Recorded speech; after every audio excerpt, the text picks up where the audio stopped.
Do you struggle with the idea of serving others while your life is a mess? You know, a lot of people do, and we're going to tell you why you should press through and do it today here on My Sober Truth.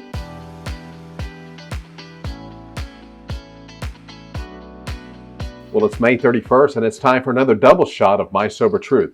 Readiness to serve others. I think we talk about this all the time. We do. You know, and obviously we've both reached a point in life. It's one motivating primary purpose in my life to serve other people from Absolutely. Since I was in high school. You, since you've been clean and recovering, even before, we've talked about this before, but let's dial this back. And so there's this concept we're talking about. And the question you asked is that idea of serving others when your life is a mess. You know, does that disqualify you? Should I just keep my mouth shut till I got it all together? What's your take on this, especially in regards to recovery? For me, when I first got started working a program of recovery, I couldn't understand how I was supposed to be serving others. It didn't make any sense to me. How can I do this when I'm so much of a mess myself? What do I really have to offer anyone else? And you know, my sponsor told me, he said, you know, how many days you got sober now? 14, you know, whatever it was. He said, do you think when a guy comes into the room, brand new, first day, he would rather hear me talk and I'm spouting off this wisdom of 27 years of being clean and sober, or would he rather hear somebody that got, how in the world did you get 14 days? Exactly. So you're being of service and you don't even know that you're being of service. You know, there's a reason we try to get newcomers that come into the program. Go be a greeter. Go shake some hands. Get to know some people. Welcome some people. Make coffee. Do some things to be of service to other people. Those are the little things that you can do to be of service. And the way that interacts as a new person coming in.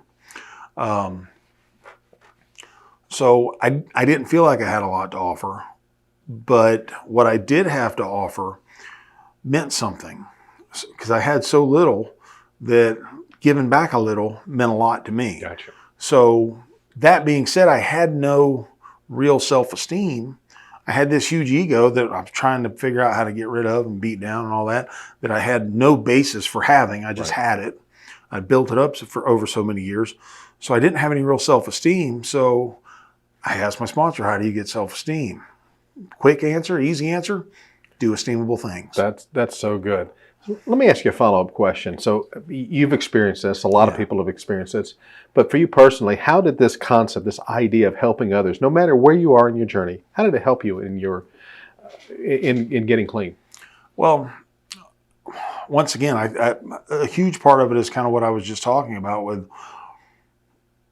helping others gave me some self-confidence. It gave me some self-esteem. My sponsor told me early on, he said, if you can't do anything, bend over and pick up a piece of litter. Right. Get that off the ground. It's an eyesore. Somebody else will appreciate. They won't even know that they appreciate the fact that there's no litter over there. Right. So you just did a small thing that it doesn't cost you any money to do. You know, if you pick up litter, it doesn't matter where you live, what kind of car you drive, anything else. You can pick up litter. Absolutely. But those little things, but reaching out and shaking a newcomer's hand when they walk in the room doesn't cost anyone anything, but it could make the world of difference for a newcomer just coming in to make them feel welcome. Hey, come on in. You're here with us now. And I think there's this aspect of when we can set down our own issues from a problem, take our eyes off our own problems for just a second and serve somebody else, even if it's picking up trash, even if it's sticking at your hands, even if it's setting up chairs for a meeting, you forget about your stuff for that moment. My sponsor, he would come in, when I was in rehab, he would come and pick me up to take me to a meeting on like a Saturday or a Sunday. And then he'd take me back, and I'd always tell him, thank you so much for going out of your way, taking your time to come out here and pick me up to take me to a meeting. And he said, no, thank you. And I never really understood it until I got out of there and got a car and started picking up people and sponsoring people. And I started realizing what he was talking about. And he had even explained it to me.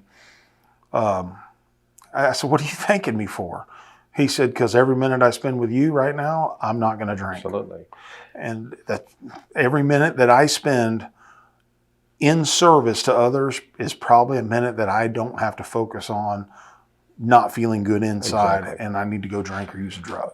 A much better way to deal with your hurts. Absolutely. A much better way to deal with your defects Right. of character that you're working on, that we're all working on as we walk on this journey. So I want to turn the same question over to our viewers today, Yes. because I'm curious as to your opinion on this, and how has service to others helped you in your recovery journey? We want to hear it. Put it down in the comments below. Who knows, you might inspire somebody to step up and serve someone else tomorrow. And on that note, for My Sober Truth, I'm Mark. Hey, and I'm Sean, and here's hoping that today you stay drunk with success. Bye. Love y'all. Bye. Hi, folks. Thanks for watching.